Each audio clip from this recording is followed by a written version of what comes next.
भारत माता की। क्यों भाई, क्या हो गया है आप लोगों की आवाज को? എല്ലാവരുടെയും ശബ്ദത്തിൽ എന്ത് പറ്റിയെന്ന്? विजयन साहब विदेश गए हैं,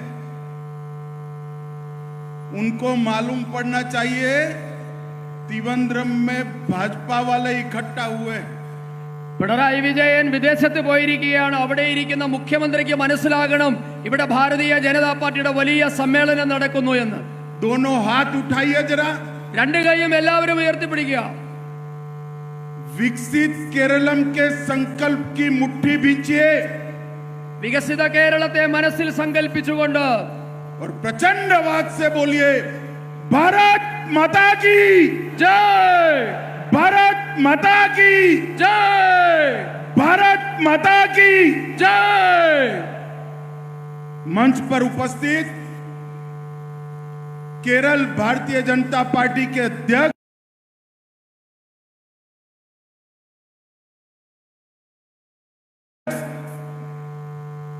श्रीमान राजीव चंद्रशेखर जी, मोदी जी की मंत्री परिषद में मेरे साथी श्री जॉर्ज कुरियन जी, हमारे वरिष्ठ नेता और केरल भाजपा के प्रभारी श्रीमान प्रकाश जावड़ेकर जी, संसद में मेरी साथी और केरल की सहप्रभारी बहन अपराजिता सारंगी जी,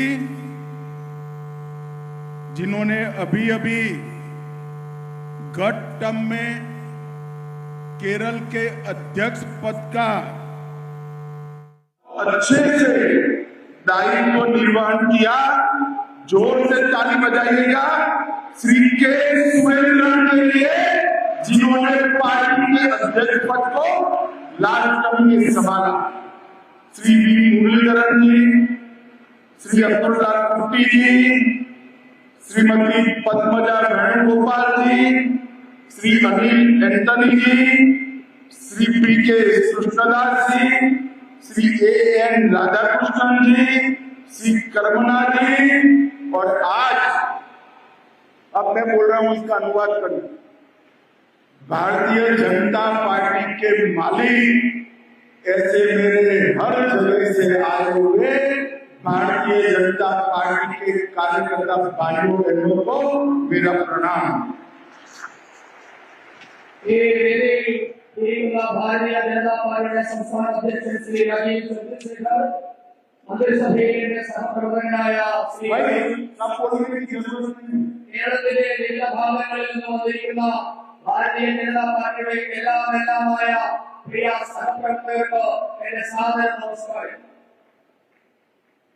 सबसे पहले मैं महान मलयाली भाषा में बोल नहीं पाता हूं, इसलिए आप सबसे क्षमा मांगकर मेरी बात की शुरुआत करता हूं।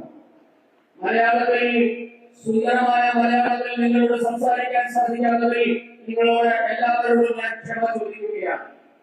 भाइयों बहनों, मैं सबसे पहले श्री मन्नत पद्मनाभन जी की इस भूमि को, नारायण गुरु की ये भूमि को, महात्मा अय्यन काली की भूमि को और पंडित करूपन की भूमि को प्रणाम करकर मेरी बात की शुरुआत करूंगा। ആദ്യമായി ഈ നാടിന്റെ മഹാനായ പുത്രൻ ശ്രീമാൻ മന്നത്ത് പത്മനാഭൻ, ശ്രീനാരായണ ഗുരുദേവൻ, മഹാത്മാ അയ്യങ്കാളി, പണ്ഡിറ്റ് കറുപ്പൻ എന്നീ മഹാന്മാർക്ക് ജന്മം നൽകിയ ഈ നാടിനെ ഞാൻ ആദ്യമായി കാണുന്നു. यही भूमि है जहां आदि शंकर का जन्म हुआ।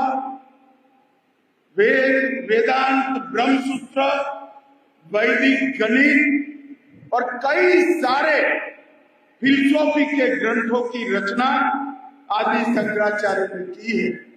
आज मैं मनपूर्वक आदि शंकराचार्य की महान आत्मा को प्रणाम कर मेरी बात की शुरुआत करता हूँ। വേദാന്തങ്ങൾക്ക് ഭാഷ്യം എഴുതിച്ച, ബ്രഹ്മസൂത്രത്തിന് ഭാഷ്യം എഴുതിച്ച, ഭഗവത്ഗീതയ്ക്ക് ഭാഷ്യം എഴുതിച്ച ആദിശങ്കരൻ പിറന്ന ഈ നാടിനെ ഞാൻ ആദ്യമായി പ്രണയിച്ചുകൊണ്ട് ആദിശങ്കരന്റെ പാതാളങ്ങളിൽ നമിച്ചുകൊണ്ട് എന്റെ പ്രസംഗം ആരംഭിക്കുകയാണ്. और अभी अभी थोड़े समय पहले मैं केरल प्रदेश भारतीय जनता पार्टी के भव्य कार्यालय का उद्घाटन कर आया हूं। जब मैं उद्घाटन का दीप प्रज्वलन कर रहा था तब मेरे मन में वो सैकड़ों बलिदानी कार्यकर्ताओं का याद आता था जिन्होंने अपनी जान देकर हमारी विचारधारा और हमारी पार्टी के लिए अपना सर्वोच्च बलिदान दिया है। उनको भी मैं प्रणाम करना चाहता हूँ। അല്പസമയം മുൻപാണ് ഭാരതീയ ജനതാ പാർട്ടിയുടെ അതിസുന്ദരമായ സംസ്ഥാന ആസ്ഥാനം ഞാൻ ഉദ്ഘാടനം ചെയ്തത്. അത് ഉദ്ഘാടനം ചെയ്യുമ്പോൾ എന്റെ മനസ്സിലേക്ക് ഓടി വന്നത് ഈ പ്രസ്ഥാനത്തിന് വേണ്ടി, ഈ ആദർശത്തെ ഈ മണ്ണിൽ ഉറപ്പിച്ചു നിർത്തുന്നതിന് വേണ്ടി ജീവൻ കൊടുത്ത നൂറുകണക്കിന് ധീരവേദാനികളുടെ മുഖങ്ങളാണ് എന്റെ മനസ്സിലേക്ക് ഓടി വന്നത്. അവർക്കെല്ലാവർക്കും ഞാൻ എന്റെ പ്രണാമം അർപ്പിക്കുന്നു. मैं 12 साल से केरल आ रहा हूं। केरल की राजनीतिक गतिविधियों से अच्छी तरह से वाकिफ भाई ഞാൻ കഴിഞ്ഞ 15 വർഷമായി കേരളത്തിൽ വന്ന് കേരളത്തിലെ രാഷ്ട്രീയത്തെ വളരെ നന്നായി മനസ്സിലാക്കിയിട്ടുണ്ട്. अन्य दलों की जितनी जनसभा होती है इतना बड़ा कार्यकर्ता सम्मेलन भारतीय जनता पार्टी ने किया है। वो केरल में भारतीय जनता पार्टी के भविष्य का परिचय है। കേരളത്തിൽ ഇത്രയും വലിയ സമ്മേളനം, ഇത്രയും സാധാരണ മനുഷ്യരുടെ ഒരു സമ്മേളനം നടത്തുന്ന ഭാരതീയ ജനതാ പാർട്ടിയാണ്. ഈ സമ്മേളനത്താൽ കൂടി ഉറപ്പാണ് കേരളത്തിൽ ഭാരതീയ ജനതാ പാർട്ടിയുടെ ഭാവി ശോഭനമാണ് കൈവരിക്കുന്നത്. आज केरल भारतीय जनता पार्टी के कार्यालय का उद्घाटन हुआ है।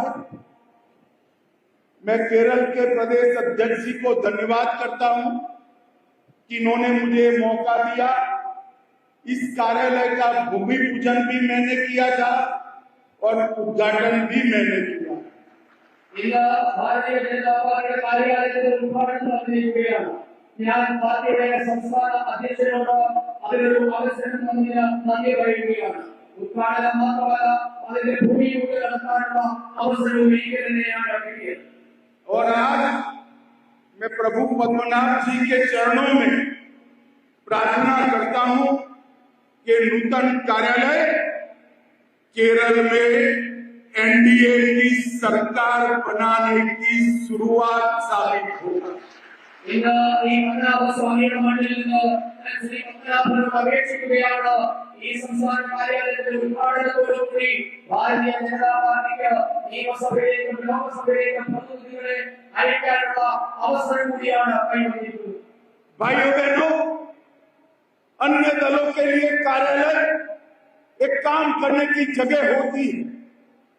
भारतीय जनता पार्टी के लिए कार्यालय ये हमारे लिए मंदिर की स्थान जितना पवित्र स्थान है।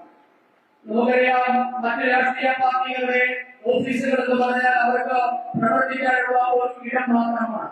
എന്നാൽ ഭാരതീയ ജനതാ പാർട്ടിയെ സംബന്ധിച്ചിടത്തോളം നമ്മുടെ കാര്യാലയങ്ങളുടെ ക്ഷേത്രത്തോളം തന്നെ പവിത്രമായ സ്ഥലമാണ്. कार्यालय के बगैर विचारधारा कार्यकर्ता तक पहुंचती नहीं है। विचारधारा के बगैर के कार्यकर्ता भारतीय जनता पार्टी में कल्पना ही नहीं कर सकते हैं और कार्यकर्ता बगैर की भारतीय जनता पार्टी इसका कोई अस्तित्व ही नहीं। കാര്യാലയങ്ങളുള്ള നമ്മുടെ ആദർശത്തിന്റെ ഇവിടം കൂടിയാണ്. ഭാരതീയ ജനതാ പാർട്ടിയെ സംബന്ധിച്ചിടത്തോളം നമ്മുടെ പ്രവർത്തകന്മാരില്ലാതെ പാർട്ടിയില്ല. നമ്മുടെ പാർട്ടിയുടെ എല്ലാം ഇവിടുത്തെ പ്രവർത്തകർ മാത്രമാണ്. इसलिए हमारे लिए केरल के सचिवालय में मुख्यमंत्री बिठाने से भी ज्यादा महत्वपूर्ण काम है कि हमारा कार्यालय कार्यकर्ताओं के माध्यम से विकसित केरल का एक नींव डालने का कार्यक्रम बने। അതുകൊണ്ട് നമ്മെ സംബന്ധിച്ചിടത്തോളം കേരളത്തിലെ നിയമസഭയിലേക്ക് ജനപ്രതിനിധികളെ അയക്കുന്നതോടൊപ്പം തന്നെ അത് വലിയ കാര്യമാണ്.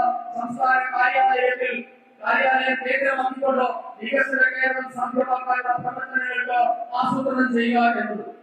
भाइयों बहनों, महान नेता और हमारे प्रधानमंत्री श्री नरेंद्र मोदी जी ने विकसित भारत की संकल्पना देश के 140 करोड़ लोगों के सामने रखी।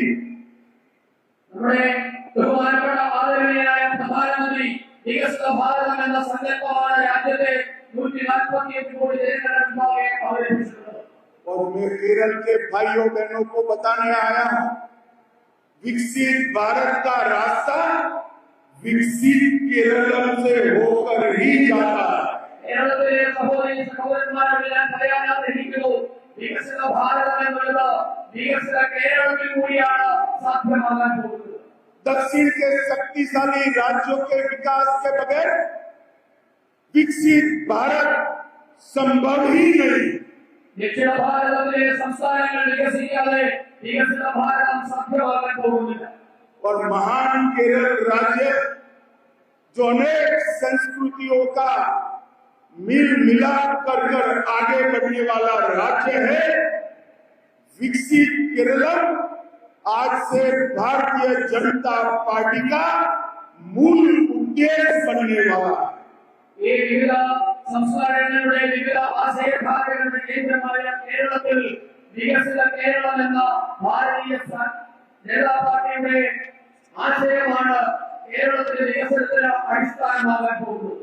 भाइयों बहनों, जिस आधार पर विकसित केरल की कल्पना हम करते हैं, उसके मूल में मोदी जी के 3 सिद्धांत।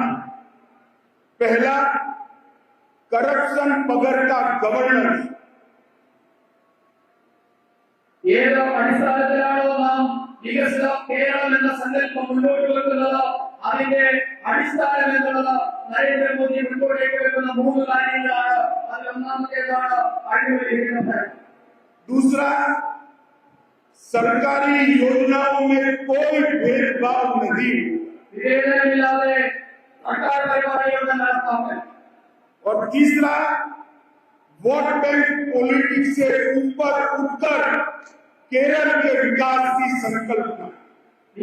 പീഡന രാഷ്ട്രീയം അവസാനിപ്പിച്ചുകൊണ്ട് വോട്ട് ബാങ്ക് രാഷ്ട്രീയം അവസാനിപ്പിച്ചുകൊണ്ടുള്ള വികസനം. भाइयों बहनों, कम्युनिस्ट पार्टी और भाजपा दोनों केडर बेस्ड पार्टी है, സിപിഎമ്മും ബിജെപിയും കേരള സ്വഭാവത്തിലുള്ള പാർട്ടികളാണ്. मगर दोनों में बहुत बड़ा अंतर। कम्युनिस्ट पार्टी के लिए केरल का विकास, इसके ऊपर केडर का विकास। പക്ഷേ രണ്ടും തമ്മിലുള്ള അടിസ്ഥാന വ്യത്യാസം, ഭാരതീയ ജനതാ പാർട്ടിയുടെ ലക്ഷ്യം കേരളത്തിന്റെ വികസനമാണെങ്കിൽ സിപിഎമ്മിന്റെ ലക്ഷ്യം അവരുടെ അണികളുടെ വികസനം മാത്രമാണ്. और भारतीय जनता पार्टी के लिए केडर के विकास के ऊपर विकसित केरलम है। ഭാരതീയ ജനതാ പാർട്ടിയുടെ ലക്ഷ്യത്തിലുള്ളത് ബിജെപിക്കാരുടെ ലക്ഷ്യത്തിന് മുകളിലായി ഈ കേരളത്തിന്റെ മൊത്തത്തിലുള്ള വികസനമാണ്. और मित्रों, ये एलडीएफ, यूडीएफ, एलडीएफ केरल की जनता ने कई साल तक दोनों को मौके दिए, मगर दोनों ने किया क्या? हिंसा, भ्रष्टाचार, वोट बैंकों की निर्मिति, एपीसमेंट और देश विरोधी तत्वों का केरल में पनाहगाह बनाने का काम किया। കേരളത്തിലെ ജനങ്ങൾ എൽഡിഎഫിനും യുഡിഎഫിനും നിരവധി അവസരങ്ങൾ നൽകിയിരുന്നു. പക്ഷേ അവരെന്താണ് തിരിച്ചു നൽകിയത്? അക്രമവും അഴിമതിയും പീഡനവും വോട്ട് ബാങ്ക് രാഷ്ട്രീയവും എന്നതിന് അപ്പുറത്തേക്ക് ഈ കേരളത്തെ ദേശവിരുദ്ധ നരേറ്റീവുകളുടെ ദേശവിരുദ്ധന്മാരുടെ താവളമാക്കി കൂടി അവർ മാറ്റിയിരുന്നു. मित्रों, जब पीएफआई की गतिविधि इतनी बड़ी, मोदी जी ने पीएफआई पर प्रतिबंध डाला। मैं आज पूछना चाहता हूं, जिस धाराओं के तहत मोदी जी ने पीएफआई पर प्रतिबंध दिया, वो सारी धाराएं केरल सरकार के पास की सारी शक्तियां थी। क्यों केरल की लेफ्ट सरकार ने पीएफआई को प्रतिबंधित नहीं किया? और पीएफआई बढ़ता भारत के अन्य हिस्सों में जब गया तब मोदी जी ने एलडीएफ को निकालने की एलडीएफ को, मगर दोनों परिवर्तन नहीं कर सकते। अब समय आ गया है कि परिवर्तन करने के लिए, विकसित केरल बनाने के लिए सीधा भारतीय जनता पार्टी और एनडीए के लिए वोट करिए।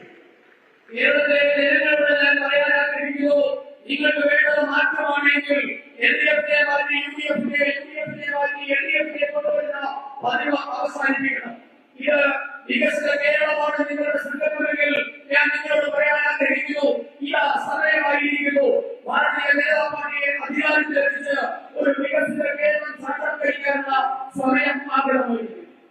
अभी अभी कम्युनिस्ट नेता एक कांग्रेस में कह रहे थे कि भाजपा उत्तर भारत की पार्टी, उनको मालूम नहीं है असम में हमारी सरकार है, त्रिपुरा में लेफ्ट को हटाकर हमने सरकार बनाई है, ओडिशा में हमने सरकार बनाई है, तेलंगाना में हम सबसे बड़ी पार्टी बने हैं लोकसभा के चुनाव में, और तमिलनाडु में सरकार बनाने जा रहे हैं। സാധാരണഗതിയിൽ സിപിഎം കോൺഗ്രസ് കാര്യമുണ്ട്, ഭാരതീയ ജനതാ പാർട്ടിയുള്ളത് വടക്കേ ഇന്ത്യയുടെ പാർട്ടിയാണ്, വടക്കേ ഇന്ത്യൻ പാർട്ടിയാണ്. പക്ഷേ ഞാൻ പറയാൻ ആഗ്രഹിക്കുന്നു, കിഴക്കൻ നാടുകളിൽ വടക്കേ കിഴക്കൻ പ്രദേശമായ ആസാമിൽ ഭാരതീയ ജനതാ പാർട്ടിയാണ് ഭരിക്കുന്നത്. ത്രിപുരയിൽ ഇടതുപക്ഷത്തെ തറപറ്റിച്ച് ഭാരതീയ ജനതാ പാർട്ടിയാണ് ഭരിക്കുന്നത്. ഒറീസ ബിജെപിയാണ് ഭരിക്കുന്നത്. തെലങ്കാനയിലെ ഏറ്റവും വലിയ പാർട്ടി ഭാരതീയ ജനതാ പാർട്ടിയാണ്. ഈ ലോക്സഭാ തെരഞ്ഞെടുപ്പിന് ശേഷം इधर तमिलनाडु में सरकार का होगी। भाइयों बहनों, हम जब ओडिशा में मेहनत कर रहे थे तब भी हम पर ताने कस रहे थे। ओडिशा में आज भारतीय जनता पार्टी की सरकार बन चुकी है।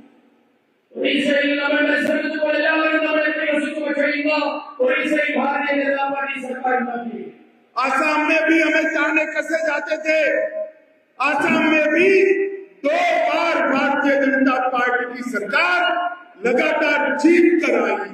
असम में सरकारी को उठाकर समितियों वर्गों നമുക്ക് പരിഹാസമായി പക്ഷേ തുടർച്ചയായി 2 തവണ അസമിൽ ഭാരതീയ ജനതാ പാർട്ടി അധികാരത്തിൽ।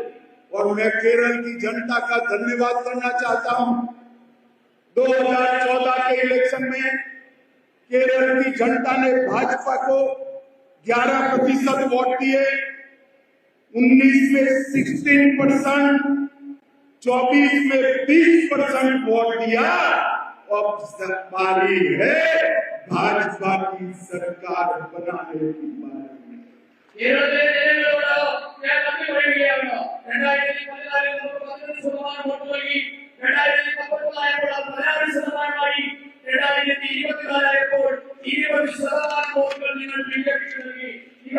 भारतीय जनता पार्टी केरल अधिकार अवसर सभागरമായി। मैं केरल के मतदाता भाइयों बहनों को कहने आया हूं कि 2026 का चुनाव एनडीए बीजेपी के नेतृत्व में, मोदी जी के नेतृत्व में सरकार बनाने के लिए लड़ने जा रहा है।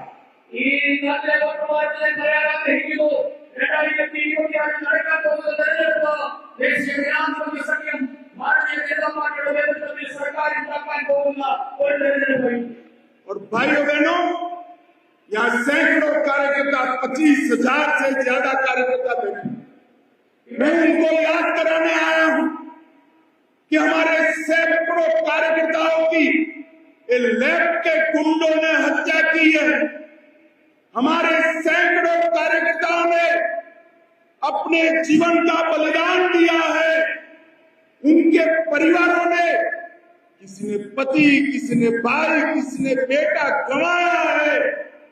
वो सभी का स्वप्न था केरल में एनडीए बीजेपी की सरकार। अब स्वप्न सच करने का समय आ गया है।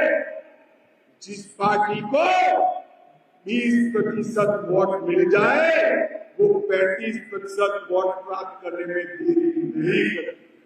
आज इस सम्मेलन में से आप सभी लोग संकल्प लेकर जाएं कि आने वाले लोकल बॉडीज के चुनाव में एनडीए 21,000 स्थानों पर लड़ेगी और 25% वोट के साथ हर बूथ में अपनी प्रेजेंस दर्ज कराए।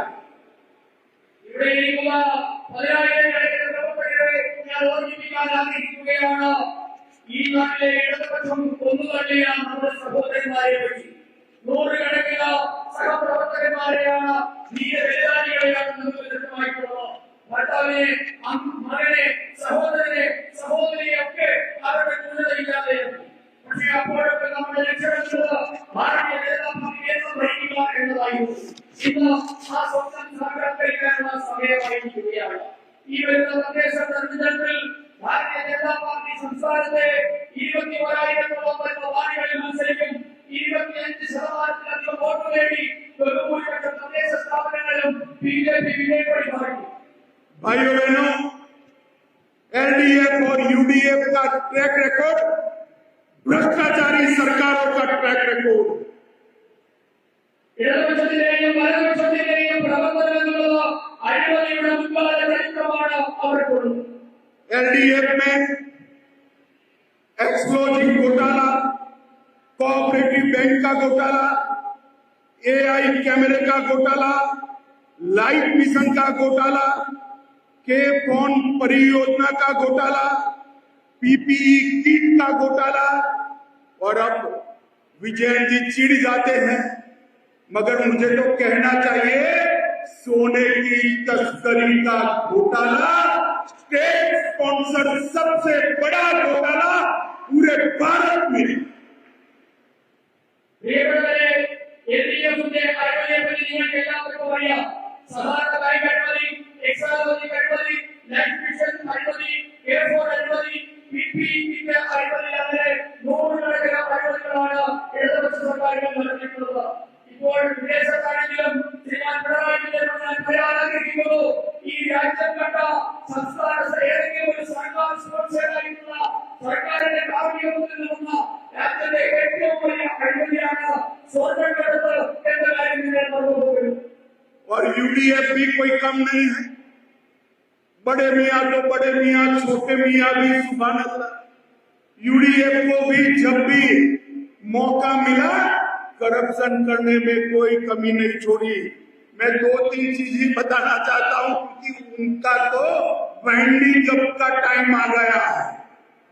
यूडीएफ जब सत्ता में थी, बार रिश्वत कांड, सोलार घोटाला, पलारीवट्टम पुल घोटाला, अनेक घोटाले यूडीएफ की सरकार ने भी किए हैं और मोदी सरकार के 11 साल हो गए, ऑपोजिशन भी हम पर एक भी घोटाले का आरोप भी नहीं लगा।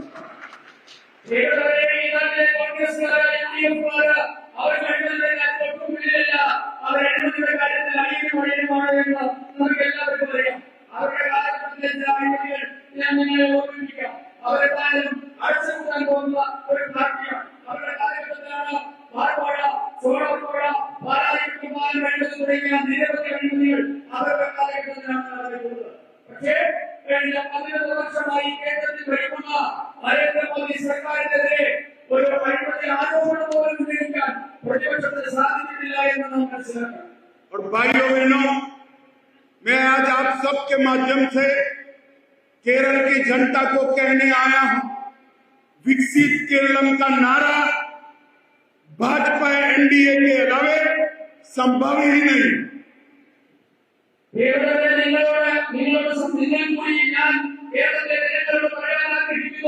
ഭാരതീയ ജനതാ പാർട്ടിയുടെ മുദ്രാവാക്യമായ വികസിത കേരളം സാധ്യമാകണമെങ്കിൽ ബിജെപി ഇല്ലാതെ വികസിത കേരളം സാധ്യമാകില്ല.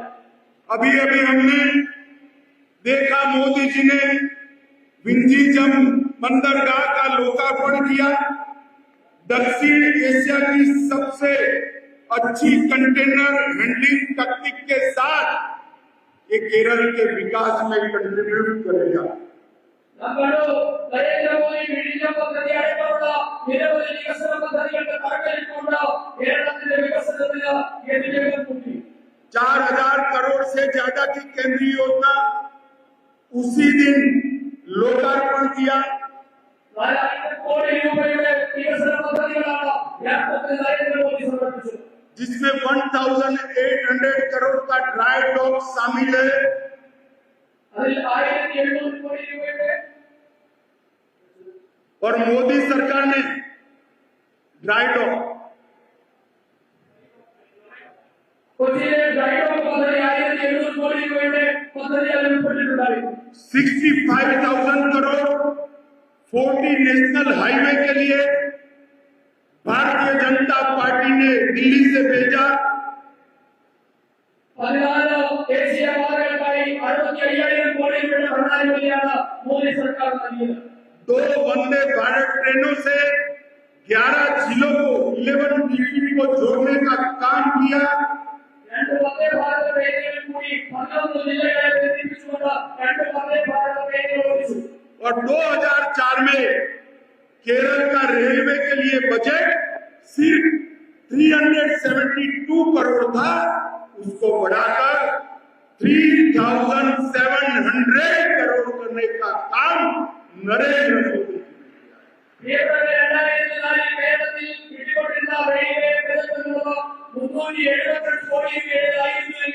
నరేంద్ర మోదీ సర్కార్ అందించిన 3,700 కోడి రూపాయల రైలు వికసన కార్యక్రమాలు. इसके अलावा 3,000 करोड़ 100% इलेक्ट्रिफिकेशन रेलवे का इसके लिए हमने किया। 100% రైలు వైద్యులు రైలు వైద్యుల 3,000 కోడి రూపాయలు. बहुत लंबी सूची है। कांग्रेस सरकार से अनेक गुना पैसा नरेंद्र मोदी जी ने केरल के विकास के लिए भेजा है। इसका पूरा लिस्ट आना पाई का हिसाब मैं आज भाजपा कार्यालय से प्रेस नोट के माध्यम से सार्वजनिक करूंगा। ഇവിടെ വലിയ പട്ടികയാണ് ഭാരതീയ ജനതാ പാർട്ടിയുടെ വികസന കാര്യത്തിൽ പറയാനുള്ളത്. യുപിഎ സർക്കാരിന്റെ കാര്യത്തെക്കാൾ പല മടങ്ങ് യുപിഎ സർക്കാരിന്റെ കാലത്തേക്കാൾ പല മടങ്ങ് കോടി രൂപയുടെ വികസനമാണ് നരേന്ദ്ര മോദി സർക്കാർ കേരളത്തിനായി തന്നിട്ടുള്ളത്. ഇതിന്റെ പണ പൈസ മൂല്യാങ്കനങ്ങളുടെ കണക്ക് കൃത്യമായ കണക്ക് ഇന്ന് ഭാരതീയ ജനതാ പാർട്ടിയുടെ ഓഫീസ് വഴി നിങ്ങൾക്ക് എല്ലാവർക്കും എത്തിച്ചു തരുന്നത്. भाइयों बहनों, इस सब के साथ साथ मोदी जी ने सालों से पेंडिंग देश के कई उलझे हुए सवालों का जवाब लाने का काम किया। ഇതിനോടൊപ്പം തന്നെ ഈ രാജ്യത്ത് മുഴങ്ങിക്കിടന്ന നിരവധി പദ്ധതികൾക്ക് നരേന്ദ്ര മോദി സർക്കാർ ജീവൻ നൽകി. मुझे जरा हाँ ना में जवाब दीजिएगा। നിങ്ങൾ അതേ അല്ലെങ്കിൽ അല്ല എന്നുള്ള ഉത്തരം പറയണം. धारा 370 हटानी चाहिए या नहीं हटानी चाहिए? 370 बात करो बेटे. जरा जोर से बोले, हटानी चाहिए या नहीं हटानी चाहिए? राम मंदिर बनाना चाहिए या नहीं बनाना चाहिए? पीएफआई पर बैन लगाना चाहिए या नहीं लगाना चाहिए? ट्रिपल तलाक हटाना चाहिए या नहीं हटाना चाहिए? अरे वक्फ अमेंडमेंट बिल लाकर वक्फ बोर्ड में से करप्शन समाप्त करना चाहिए या नहीं करना चाहिए?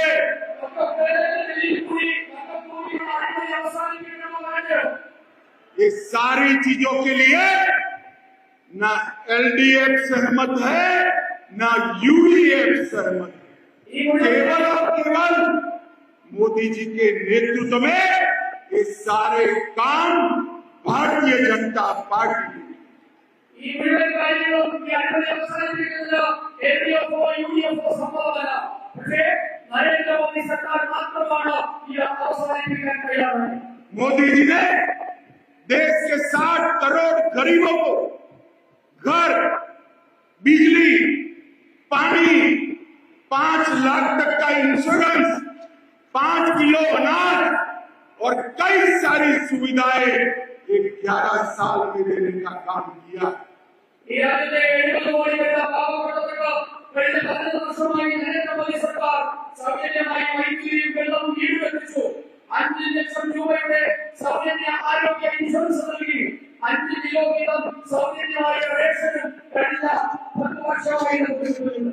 भाइयों बहनों, मोदी जी ने हमारे देश की इकोनॉमी को 11 प्लेस से 4th प्लेस पर ले जाने का काम किया.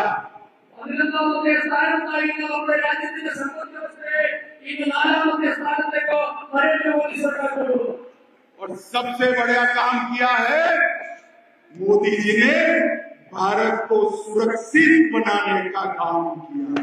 ഏറ്റവും വലിയ കാര്യമെന്നത് ഭാരതത്തിനെ സുരക്ഷിതമായ ഒരു രാഷ്ട്രമാക്കി നരേന്ദ്രമോദി മാറ്റിയിരിക്കുന്നു.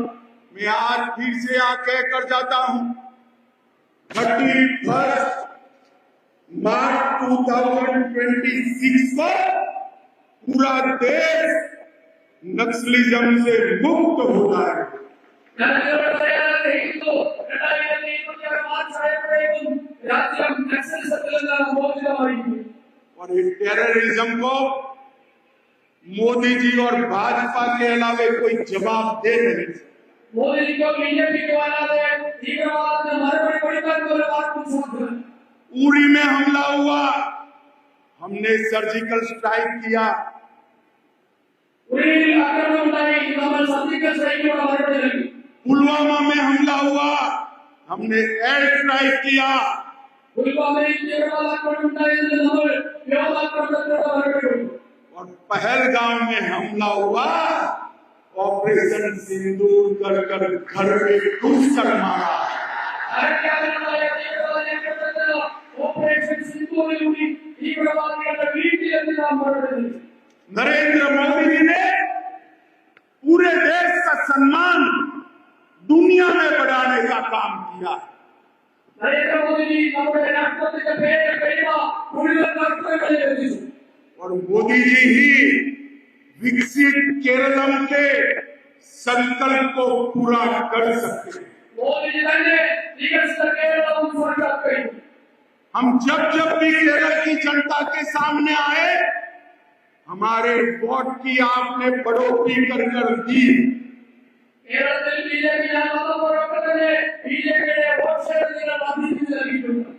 मैं आज केरल की जनता को फिर से अपील करने आया हूं. एक वाक्य का करवा. വീണ്ടും നിങ്ങളോട് ഞാൻ അപേക്ഷിക്കാൻ ആഗ്രഹിക്കുന്നു. अब बीजेपी ग्रोइंग पार्टी नहीं है. ബിജെപി വളരുന്ന പാർട്ടി മാത്രമല്ല. आप देखिए, ये सारे कार्यकर्ता सारे केरल से आए हैं. केरल के हर बूथ तक बीजेपी की रीच हो चुकी. ഇപ്പോൾ ഇവിടെ വന്നിരിക്കുന്ന കേരളത്തിലെ വിവിധ ഭാഗങ്ങളിലുള്ള പ്രവർത്തകരെ കണ്ടുകൊണ്ടിരിക്കുക. കേരളത്തിലെ ഓരോ ബൂത്തിലും ഭാരതീയ ജനതാ പാർട്ടി ശക്തമായ പാർട്ടിയായി. और केरल में अब परिवर्तन के लिए एलडीएफ को निकालकर यूडीएफ को निकालकर एलडीएफ को वोट करने की जरूरत नहीं है. सच्चा परिवर्तन करना है तो एनडीए को वोट दीजिए, वो ही विकसित केरलम बना सकते. കേരളത്തിലെ യഥാർത്ഥ മാറ്റത്തിന് കേരളം വികസിക്കണമെങ്കിൽ ഇടതുപക്ഷത്തെ മാറ്റി വലതുപക്ഷത്തെ മാറ്റി ഇടതുപക്ഷത്തെ കൊണ്ടുവരികയല്ല വേണ്ടത്. കേരളത്തിലെ യഥാർത്ഥ വികസനം സാധ്യമാകണമെങ്കിൽ ഭാരതീയ ജനതാ പാർട്ടിയെ അധികാരത്തിലെത്തിക്കണം. और भाइयों बहनों, आप सब भारतीय जनता पार्टी के भाग्य विधाता हो. मैं आज आपको अपील करने आया हूं, इस लोकल बॉडी के चुनाव में हमने 21,000 सीट लड़ना और 25% से ज्यादा वोट प्राप्त करने का लक्ष्य लेकर आगे बढ़ना है. ഈ ഭാരതീയ ജനതാ പാർട്ടിയുടെ അടിത്തറയായ സഹപ്രവർത്തകർ ഭാരതീയ ജനതാ പാർട്ടിയുടെ ഭാഗ്യമായ നിങ്ങളോട് ഞാൻ അപേക്ഷിക്കുകയാണ്.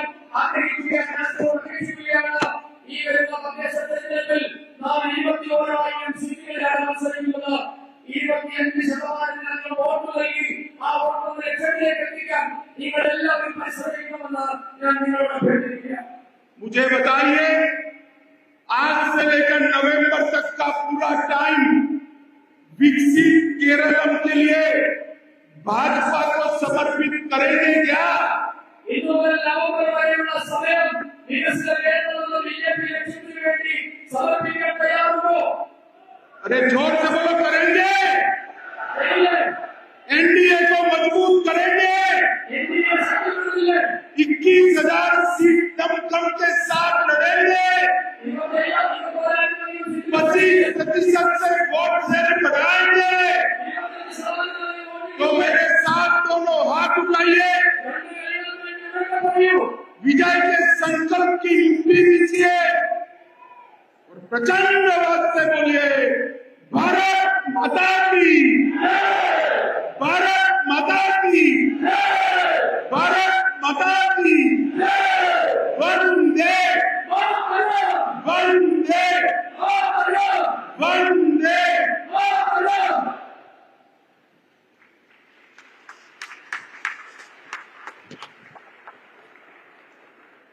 ഭാരതത്തിന്റെ അഭിമാനമായ ജമ്മു കാശ്മീരിലെ പഹൽഗാമിൽ നമ്മുടെ സഹോദരിമാരുടെ സിന്ധു